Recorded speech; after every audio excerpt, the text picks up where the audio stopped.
Alors j'aimerais ce matin ouvrir la parole de Dieu avec vous et voir effectivement avec vous un cas de nostalgie.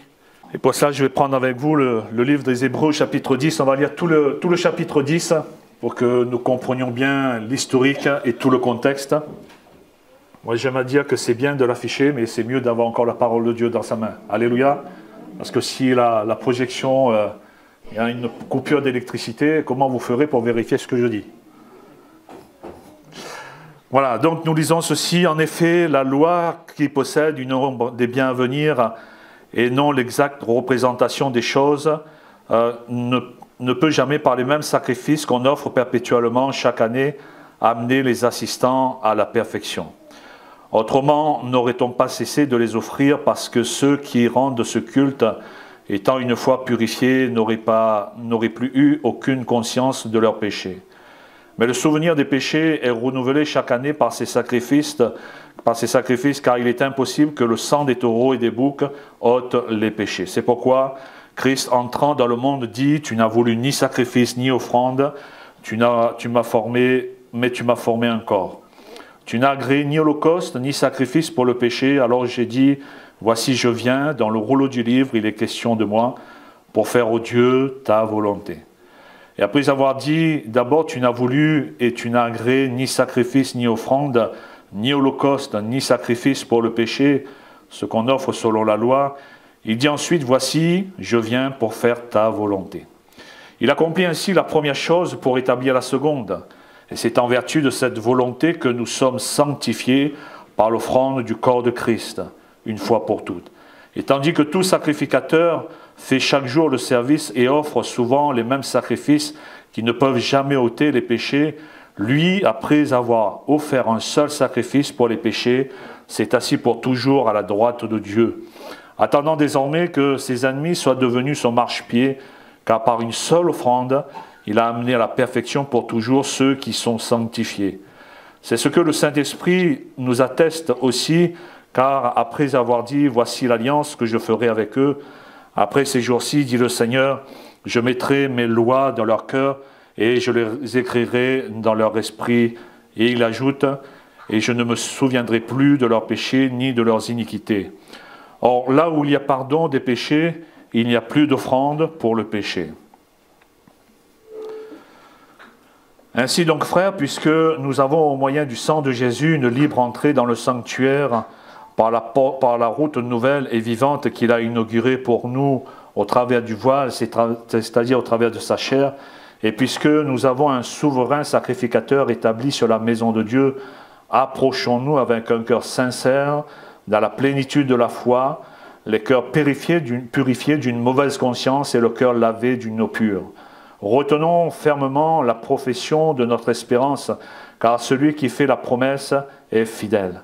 Veillons les uns sur les autres pour nous exciter à la charité et aux bonnes œuvres.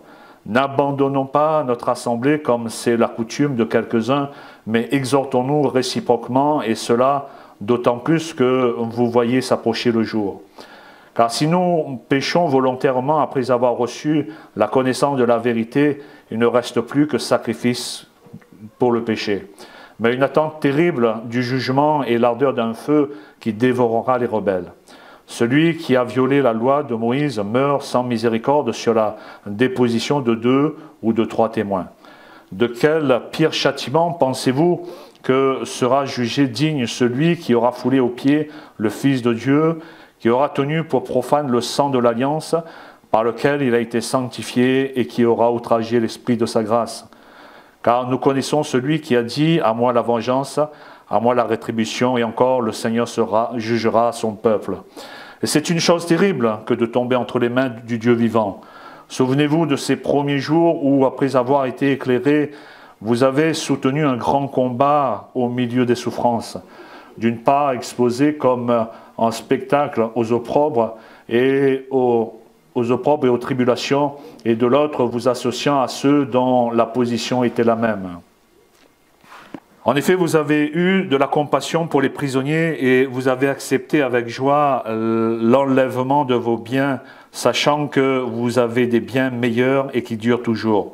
N'abandonnez donc pas votre assurance à laquelle est attachée une grande rémunération. car vous avez besoin de persévérance, afin qu'après avoir accompli la volonté de Dieu, vous obteniez ce qui vous est promis. Encore un peu de temps, de temps, celui qui doit venir viendra et il ne tardera pas. Et mon juste vivra par la foi, mais s'il se retire, mon âme ne prend pas plaisir en lui. Nous ne sommes pas de ceux qui se retirent pour se perdre, mais de ceux qui ont la foi pour sauver leur âme. Amen. Alléluia. C'est vrai que si on devait résumer, je dirais, tout ce passage que nous venons de faire, eh bien, toute l'explication de ce chapitre 10 se résume par ces deux versets que nous venons lire, le verset 38 et le verset 39. Et je vais vous donner une autre traduction qui est celle de la parole de vie. Il nous est dit ceci: celui qui croit en moi est juste, et par là il aura la vie éternelle. Mais s'il retourne en arrière, je ne mettrai plus ma joie en lui. Nous ne faisons pas partie de ceux qui retournent en arrière et qui se perdent. Nous croyons en Dieu et nous serons sauvés. Dans une autre traduction qui est celle de la traduction français courant, il est dit ceci: cependant, celui qui est juste à mes yeux, dit Dieu, vivra par la foi. Mais s'il retourne en arrière, je ne prendrai pas plaisir en lui. Nous ne sommes pas de ceux qui retournent en arrière et vont à leur perte. Nous sommes de ceux qui croient en lui et sont sur la voie du salut. Amen. Et voyez-vous, si on s'intéresse au contexte de ce chapitre 10, on s'aperçoit que certains croyants d'entre les chrétiens hébreux pouvaient ressentir une certaine nostalgie en ce qui concerne les pratiques religieuses et les traditions de l'Ancienne Alliance. Et parmi ceux qui étaient convertis, certains avaient du mal à lâcher prise avec les pratiques religieuses et les traditions de l'Ancienne Alliance. Ils s'accrochaient aux choses anciennes malgré l'appel à s'ouvrir à Jésus-Christ et accepter la nouvelle réalité qui est en Jésus. Et ceci, je dirais, pour des raisons qui leur sont propres et sans doute importantes. Et j'ai relevé quelques raisons. On peut évoquer, je dirais, l'attachement aux traditions et à la familiarité. Les Hébreux avaient été élevés dans la pratique des sacrifices d'animaux et d'autres rituels de l'Ancienne Alliance. Et ces pratiques faisant partie intégrante de leur identité culturelle et religieuse. Et il était ainsi donc difficile pour eux de renoncer, je dirais, à ces traditions familières, et de s'adapter à une nouvelle réalité en Jésus-Christ. Une autre raison qui peut être la peur du changement et de l'inconnu. C'est vrai que le passage d'une alliance à une autre impliquait un changement radical dans la manière peut-être de s'approcher de Dieu et de vivre la foi. Certains Hébreux pouvaient craindre l'incertitude et l'inconnu qui accompagnent souvent les transitions majeures. Et de ce fait, ils préféraient peut-être se cramponner aux choses connues que eux ils connaissaient, même si elles étaient devenues obsolètes, plutôt que de se risquer dans un nouveau chemin de foi. Je pourrais aussi évoquer, je dirais, comme raison les pressions sociales de l'époque, voire même la persécution. Les Hébreux convertis pouvaient être confrontés à des pressions et peut-être même, comme je le disais, à des persécutions de la part de leur communauté religieuse, y compris des influences de l'époque des scribes et des pharisiens. Et en abandonnant ainsi les pratiques de l'Ancienne Alliance, ils risquaient d'être exclus ou rejetés de leur propre peuple. Et ces situations pouvaient rendre, je dirais, difficile le lâcher-prise avec le passé et inciter les Hébreux à vouloir concilier les anciennes traditions avec leur nouvelle foi en Jésus. Mais, voyons, malheureusement, en s'accrochant bien plus aux pratiques de l'Ancienne Alliance, les Hébreux risquaient de manquer la pleine nature de la relation intime avec Dieu et les bénédictions de la Nouvelle Alliance. Cela, quand bien même les pratiques religieuses et les traditions de l'Ancienne Alliance avaient toute leur importance dans le cadre de la relation entre Dieu et Israël à l'époque. En effet, car les pratiques religieuses et les traditions de l'Ancienne Alliance, voyez-vous, était conçu pour enseigner le peuple sur la sainteté de Dieu, sur la nécessité de l'expiation des péchés et aussi sur l'obéissance à ses commandements. Mais ces sacrifices d'animaux et les pratiques rituelles de la loi de Moïse n'étaient que provisoires, n'étaient que temporaires. Ils étaient établis, je dirais, dans le cadre de l'Ancienne Alliance pour servir de préfiguration et des symboles de réalité spirituelle qui sont à venir. Ils étaient l'ombre, comme nous dit la parole de Dieu, des choses à venir. Et ainsi Dieu avait prévu un plan de salut complet, parfait, qui serait réalisé en Jésus-Christ. Et avec l'avènement de Jésus-Christ, eh bien, une nouvelle alliance, une nouvelle réalité a été inaugurée. Jésus est venu pour accomplir la loi et les prophètes et a ainsi établi une nouvelle alliance entre Dieu et l'humanité.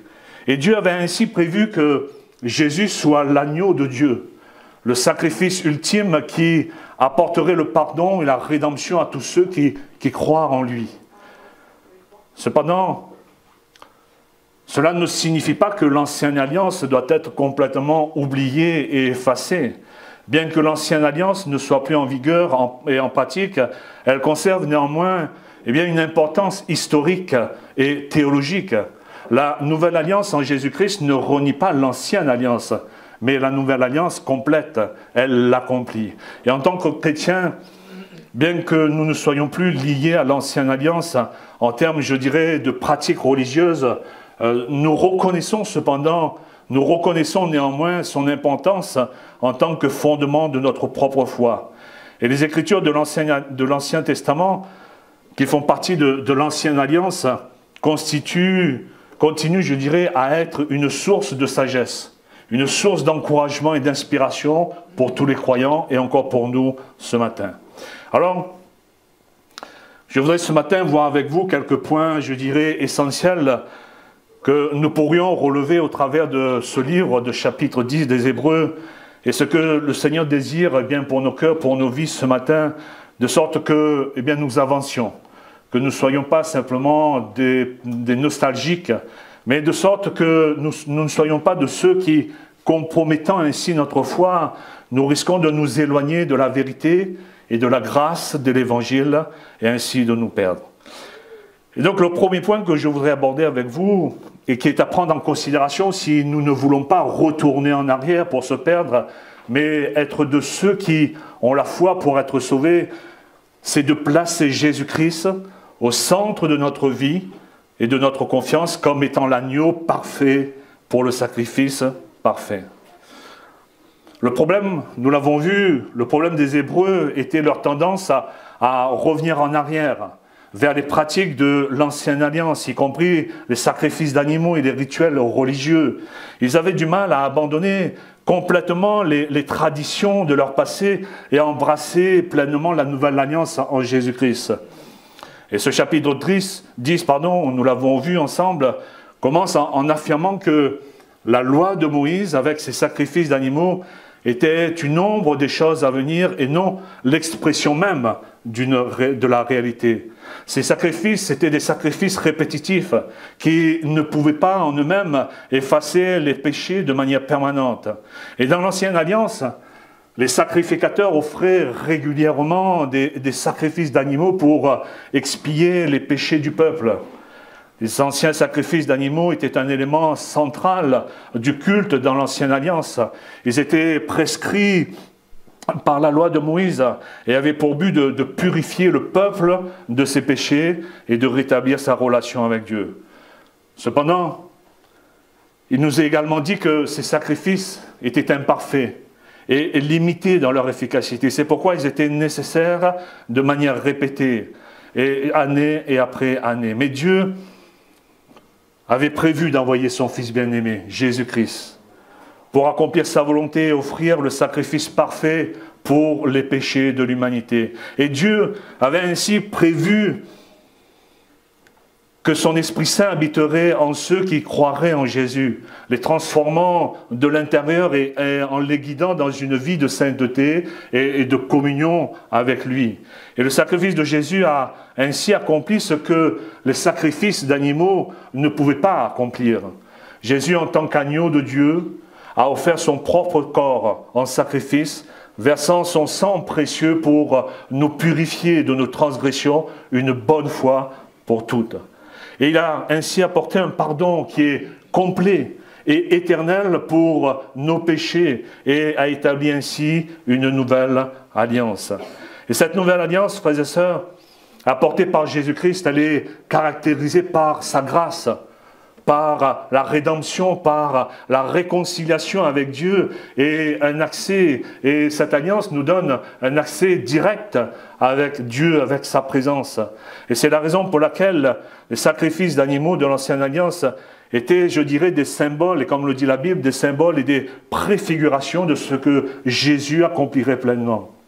Et nous voyons que ce passage des Hébreux 10 met en avant la centralité, la supériorité du sacrifice de Jésus en tant qu'agneau parfait et ultime, offert pour le pardon des péchés. Et étant qu'agneau de Dieu parfait, Jésus remplissait tous les critères nécessaires pour être un sacrifice acceptable devant Dieu. Il était sans péché, pur et sans tache. Et il a accepté bien de monter sur le bois de la croix pour chacun d'entre nous, pour le pardon de nos péchés. Et Jésus, en tant que sacrifice parfait, suffisant, non seulement a répondu aux exigences de la justice divine, aux exigences de Dieu, mais Jésus, en tant que sacrifice parfait, suffisant, a également apporté un salut qui est durable et complet pour ceux qui croient en lui. Par sa mort à la croix, il a porté tous les péchés passés, présents, mais aussi futurs, offrant ainsi une rédemption complète et éternelle. Vous avez lu avec moi au verset 18, il est dit ceci: « Or, lorsque les péchés ont été pardonnés, il n'est plus nécessaire de présenter une offrande pour les ôter. » Au verset 10, Jésus va dire « Voici, je viens pour faire ta volonté. » Il abolit ainsi la première chose pour établir la seconde. C'est en vertu de cette volonté que nous sommes sanctifiés par l'offrande du corps de Christ, une bonne fois pour toutes. Au verset 14, par une seule offrande, il a amené à la perfection pour tous ceux, par une seule offrande, il a amené à la perfection pour toujours ceux qui sont sanctifiés.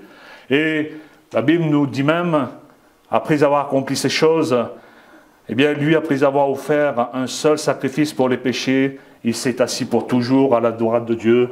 Au verset 12, nous pouvons lire ceci. Et nous voyons donc que la perfection et l'unique sacrifice de Jésus-Christ a accompli ainsi le pardon complet des péchés. Et cela pour toujours. Son œuvre rédemptrice est suffisante et ne nécessite plus d'autres offrandes pour enlever les péchés. Et puis je dirais également que Jésus, en tant que sacrifice complet et parfait, suffisant, a aussi inauguré pour nous, et nous le voyons dans la lecture que nous venons de faire, a inauguré pour nous au travers du voile, c'est-à-dire de sa chair, une route nouvelle et vivante. Amen. Puisque nous avons, nous dit la parole de Dieu, au moyen du sang de Jésus-Christ, une libre entrée dans le sanctuaire de Dieu. Verset 19 et au verset 20. Ainsi, dans l'Ancienne Alliance, l'accès au sanctuaire de Dieu était limité, était restreint. Seul le grand sacrificateur avait le droit d'entrer dans le Saint des Saints.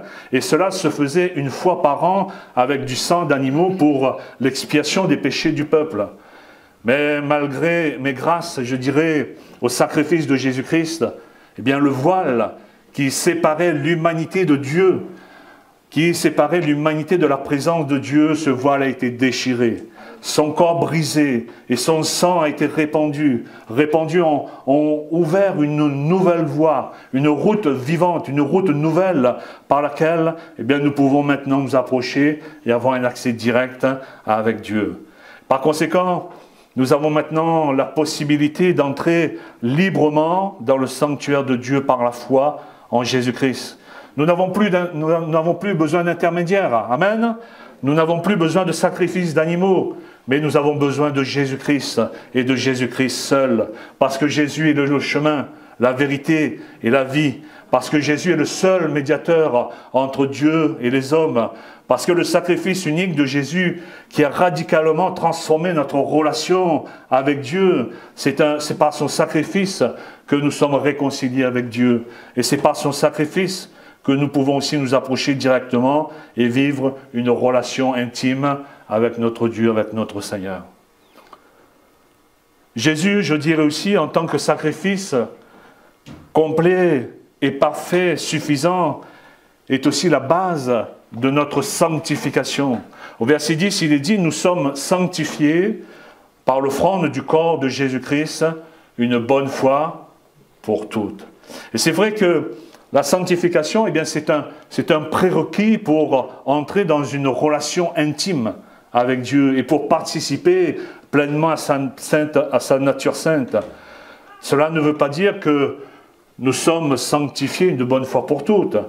La mort de Jésus-Christ sur la croix et son sacrifice expiatoire ont rendu possible une bonne fois pour toutes notre sanctification, mais cela ne signifie pas pour autant que nous sommes automatiquement et instantanément complètement sanctifiés au moment de notre conversion. La sainteté, c'est le but à atteindre. La sanctification, c'est le processus qui nous conduit à cette sainteté. La sainteté, c'est le but à atteindre et la sanctification, c'est le chemin. La sanctification, c'est la progression vers la sainteté que Dieu veut nous amener. Et lorsque nous mettons notre foi en Jésus-Christ et nous acceptons son sacrifice, nous sommes déclarés, c'est vrai, saints et mis à part pour Dieu. Et cependant, la sanctification, eh bien, se déploie dans notre vie quotidiennement. À mesure que nous grandissons spirituellement et que nous nous conformons à l'image de Christ, c'est vrai que sans la sanctification, nous dit la Bible, nul ne verra le Seigneur. Et c'est ainsi que c'est un voyage de croissance et de transformation qui nous rapproche de plus en plus de la sainteté de Dieu. Et cela implique, frères et sœurs, de nous détourner du péché, de chercher la sainteté et de nous laisser guider par le Saint-Esprit. C'est un processus qui se déroule tout au long de notre vie. La sanctification, elle implique une transformation intérieure qui se manifeste dans notre caractère, dans nos habitudes, dans nos actions, dans nos pensées, dans notre cœur. Et c'est le travail de Dieu, que Dieu veut opérer dans nos cœurs et dans nos vies chaque jour pour que nous puissions, c'est vrai, avoir accès à la sainteté de Dieu, avoir accès à notre Dieu. Je me suis posé la question, mais qu'est-ce que cela peut bien vouloir signifier, placer Dieu au centre de notre vie et de notre confiance? Eh bien, cela signifie que nous reconnaissons la sainteté de Dieu, la sainteté de notre Seigneur Jésus-Christ. Et reconnaître que Jésus-Christ est Seigneur, il est le chef suprême de notre vie. Cela implique de lui accorder la première place dans nos pensées, dans nos choix, dans nos actions. Cela implique de lui soumettre nos volontés, nos plans, de chercher sa direction, de lui obéir. Cela implique de donner à Jésus la priorité dans toutes les sphères de notre existence. Et placer Jésus également au centre de notre vie, cela implique que nous devrions mettre également notre confiance en lui. Nous devrions persévérer dans notre foi en Jésus-Christ. C'est faire confiance à Jésus comme Sauveur, comme Seigneur. C'est notre libérateur et en croyant son sacrifice expiatoire pour nos péchés et en plaçant ainsi notre foi en lui pour notre salut éternel, pour notre délivrance, eh bien, c'est ainsi que nous pourrons mettre vraiment notre confiance, notre foi et notre persévérance en lui. Et donc cela implique également, je dirais aussi, de lui confier non pas simplement nos joies, mais également nos soucis, nos peurs, nos besoins, sachant que notre Dieu est fidèle pour prendre soin de chacun d'entre nous. Et lorsque nous faisons face à des difficultés, des tentations, lorsque nous faisons face à des oppositions, eh bien nous garderons ainsi notre confiance, cette confiance en lui, sachant que notre Dieu est fidèle, alléluia, et ainsi il nous fortifie pour surmonter les épreuves et grandir dans notre relation avec lui.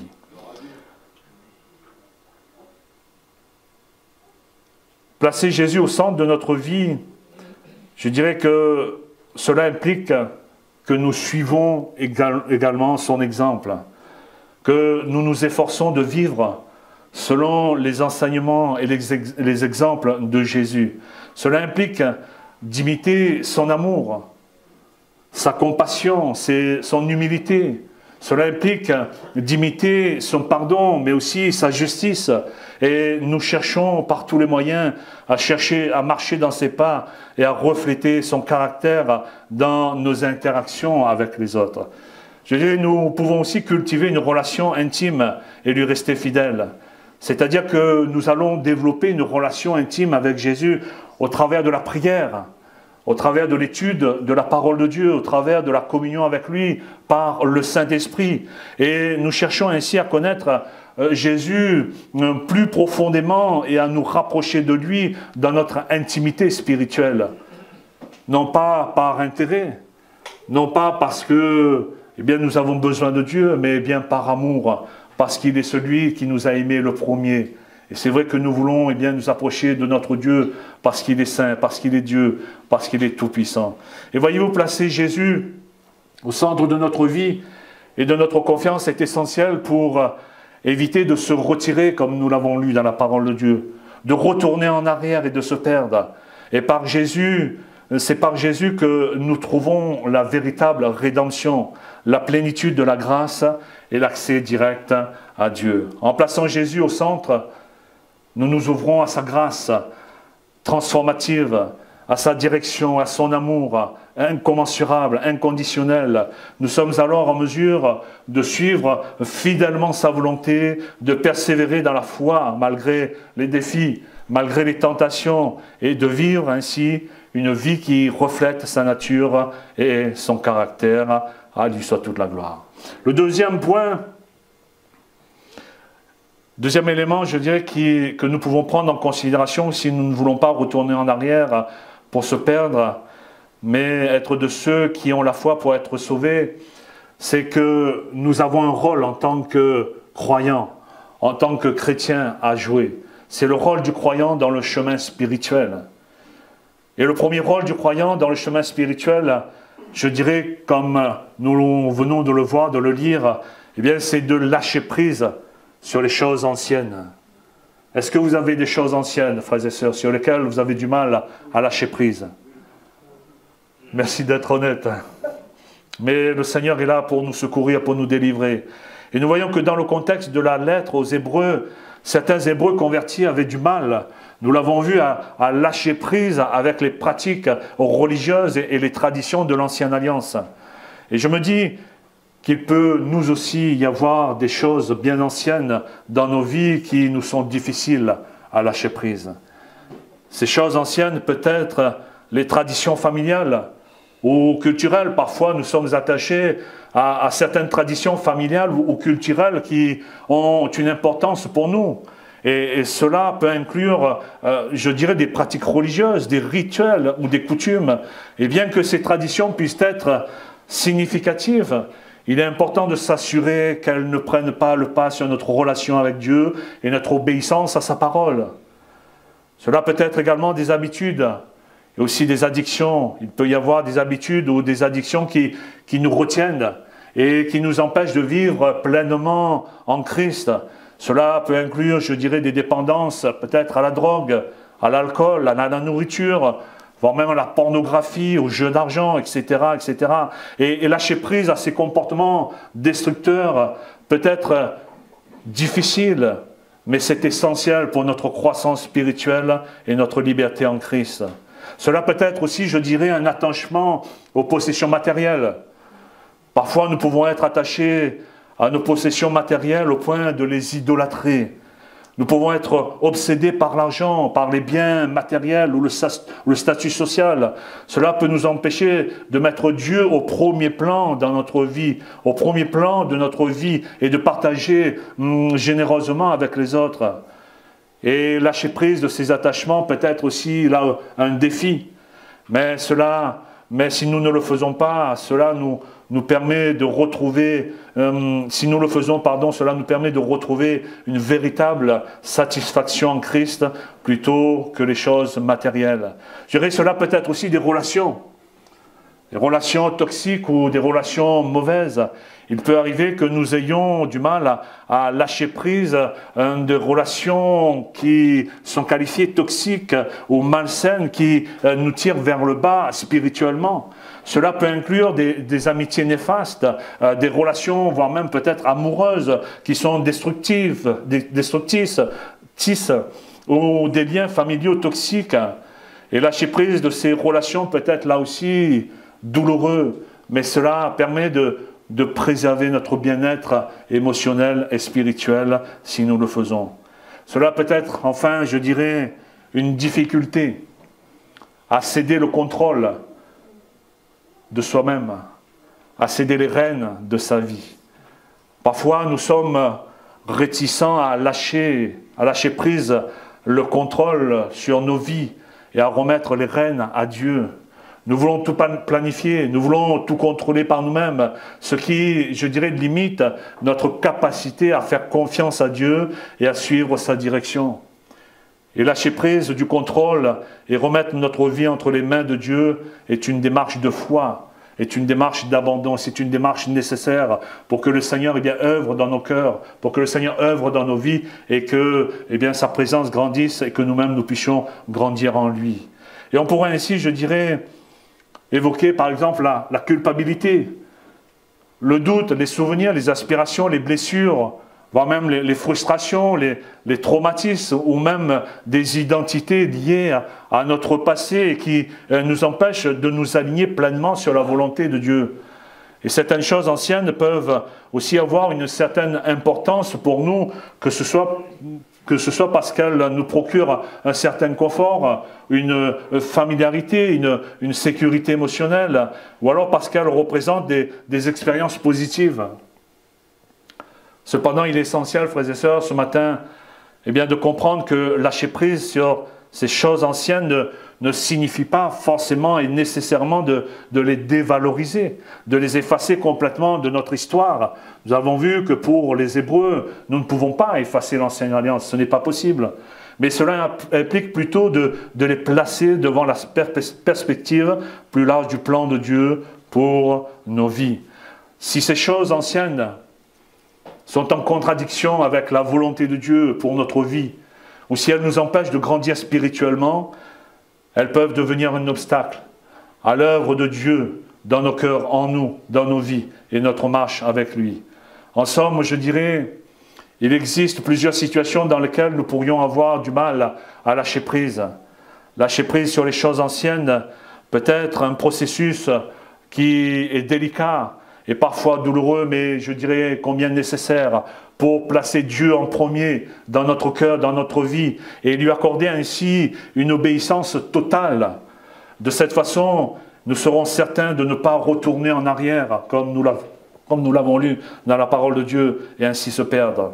Il est important de reconnaître que notre relation avec Dieu et notre obéissance à sa parole doivent toujours primer. Cela signifie que nous devons être prêts à lâcher prise de ce qui nous retient, de ce qui nous entrave, de ce qui entrave notre croissance spirituelle, de ce qui nous éloigne de Dieu ou entrave notre relation avec lui. En lâchant prise, nous reconnaissons que Dieu est souverain et que sa volonté est supérieure à la nôtre, aux choses anciennes que nous avons pu connaître jusqu'à présent.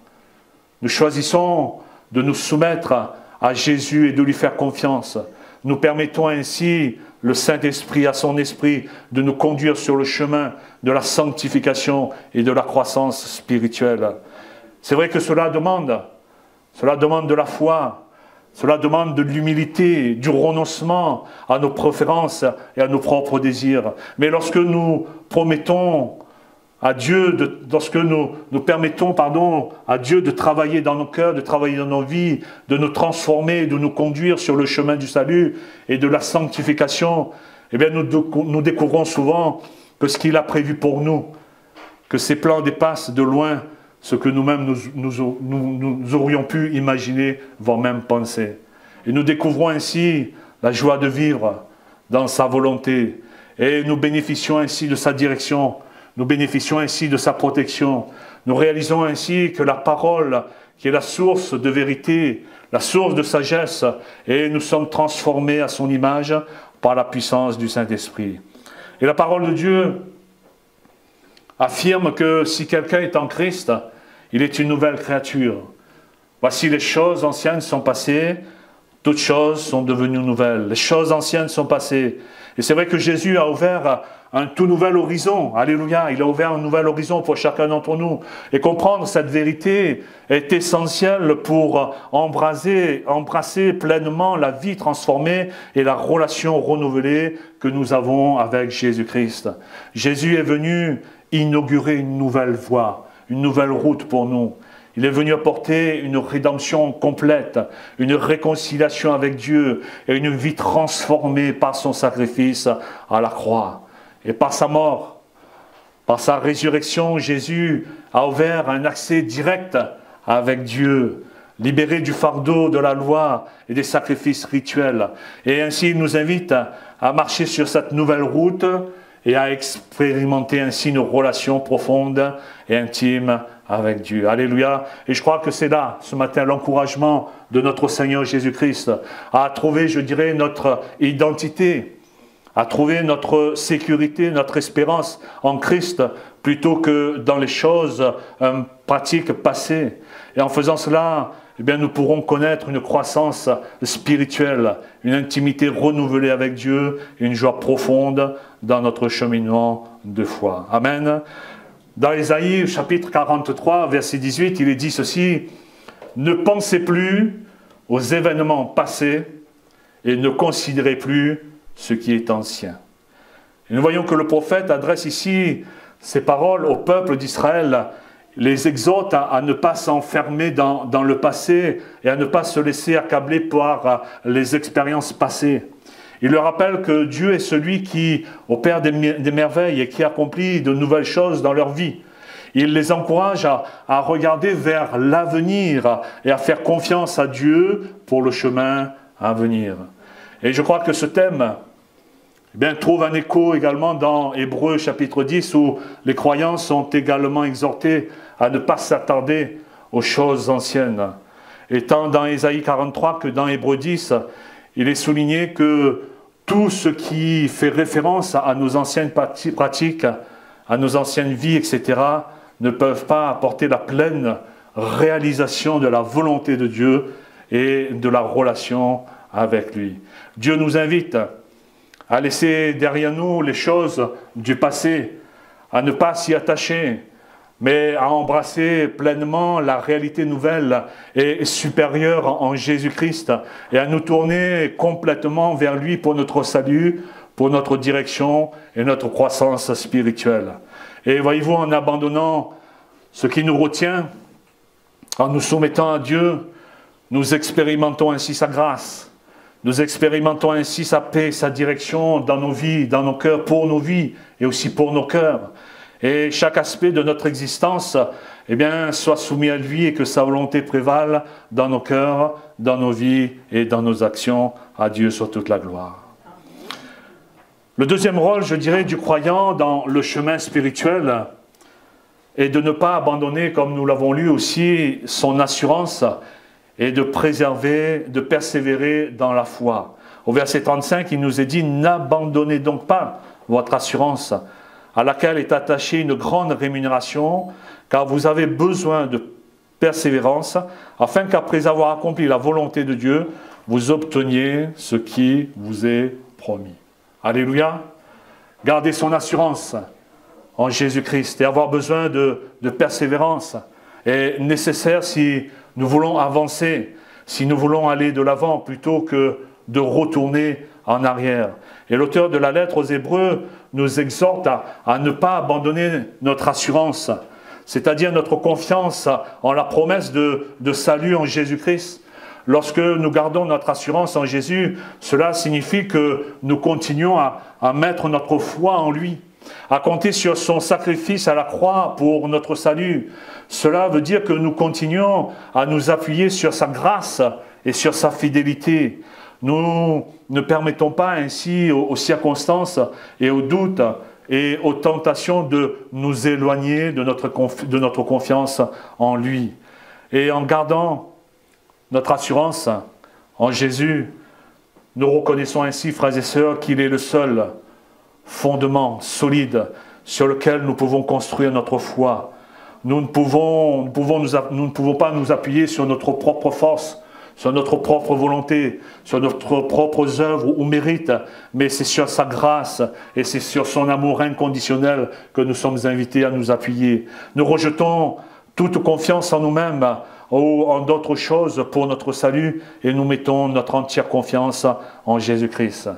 Et c'est vrai que l'assurance en Jésus nous donne l'espérance et la certitude que nous sommes en sécurité en lui, que rien ne pourra nous séparer de son amour et que nous avons une vie éternelle en sa présence.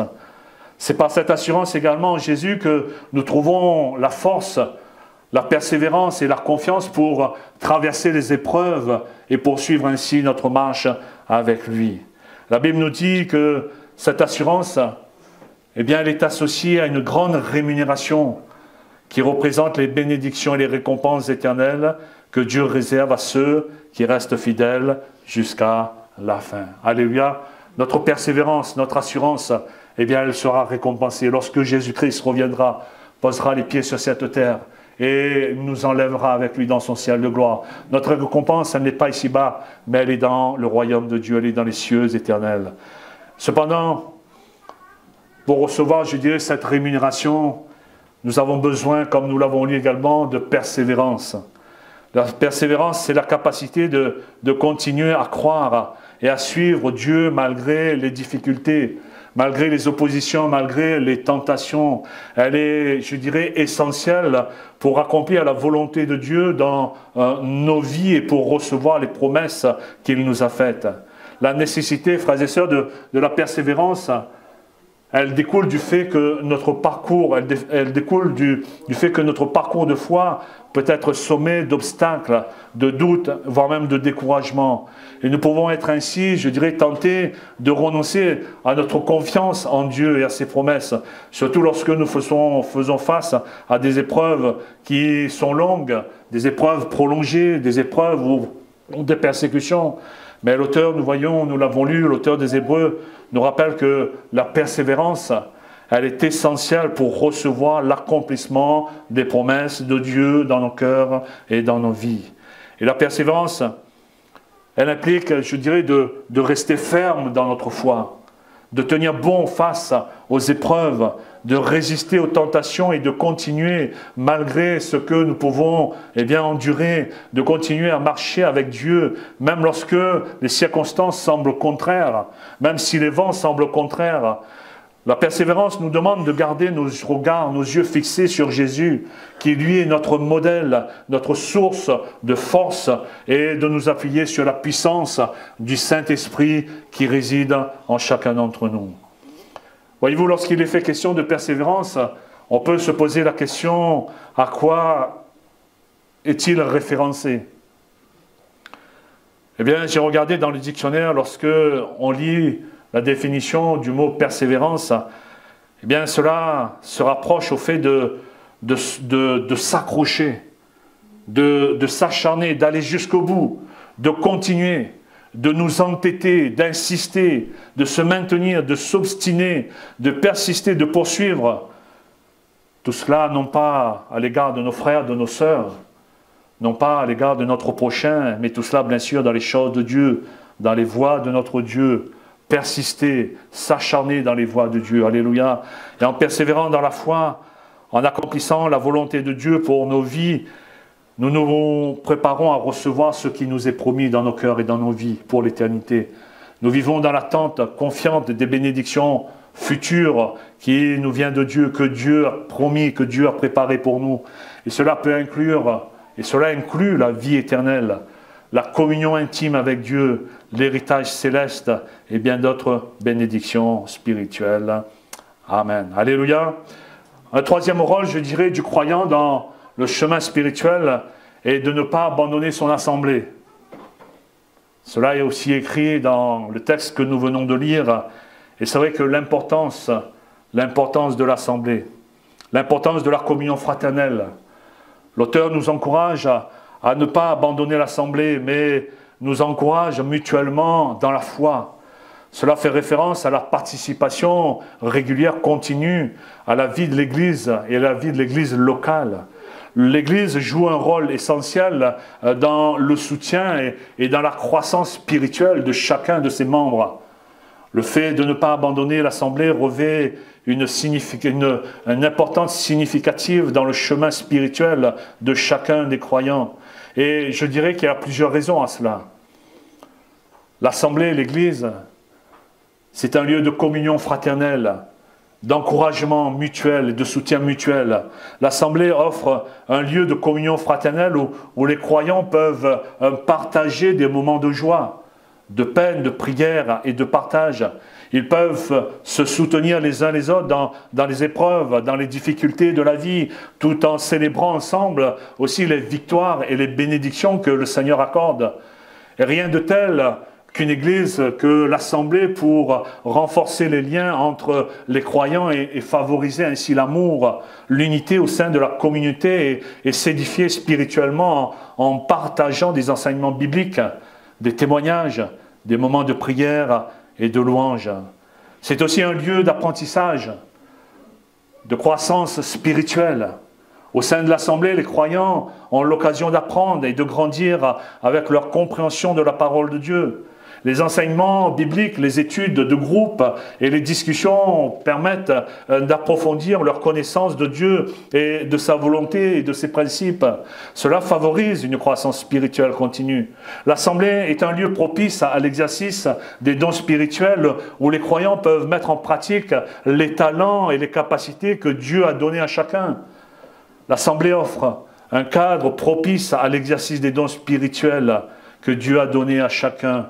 Chaque membre de l'assemblée a une place, a un rôle spécifique à jouer dans le corps de Christ. Et en participant à l'assemblée, les croyants ont l'occasion de mettre leurs dons au service de Dieu, mais aussi au service des uns, au service des autres, contribuant ainsi à l'édification de l'Église et à l'accomplissement de la volonté de Dieu, nous dit la parole. Et il est donc ainsi vital pour le croyant de ne pas abandonner l'assemblée, car c'est au sein de l'assemblée qu'il peut trouver l'encouragement, l'enseignement, la croissance spirituelle et la communion fraternelle. Et en y participant régulièrement, le croyant s'engage vers un chemin spirituel, un chemin qui est enrichissant, où il peut grandir dans sa relation avec Dieu et vivre ainsi pleinement sa foi au sein d'une assemblée voulue par Dieu. Amen. Alléluia.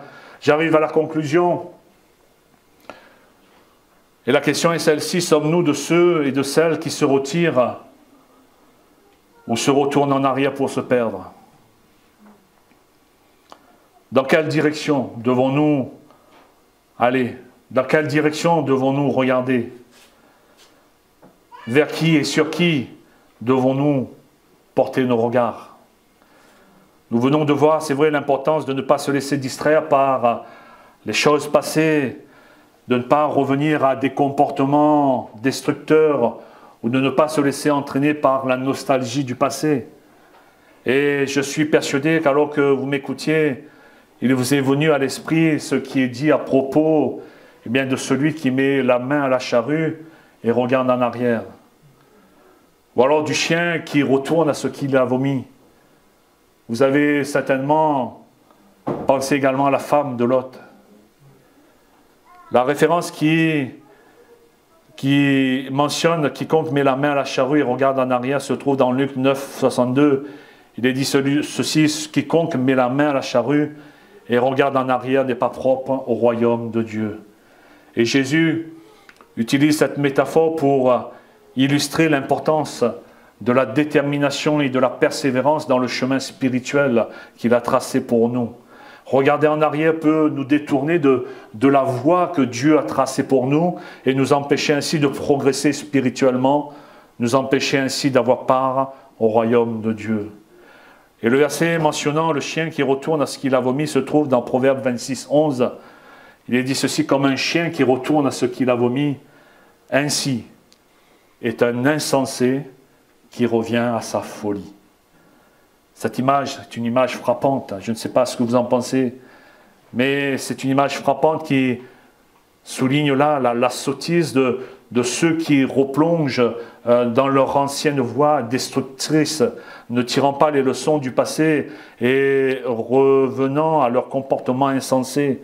Tout comme le chien qui mange quelque chose et le rejette ensuite, il est illogique et inutile de revenir à ce qui nous a déjà causé du tort ou qui est en contradiction avec la volonté de Dieu. De la même manière que le chien ne tire aucun bénéfice de consommer à nouveau ce qu'il a rejeté, de la même manière, nous n'en tirerons aucun avantage spirituel, émotionnel ou même moral en retournant à des pratiques ou à des attitudes qui nous ont déjà causé du tort.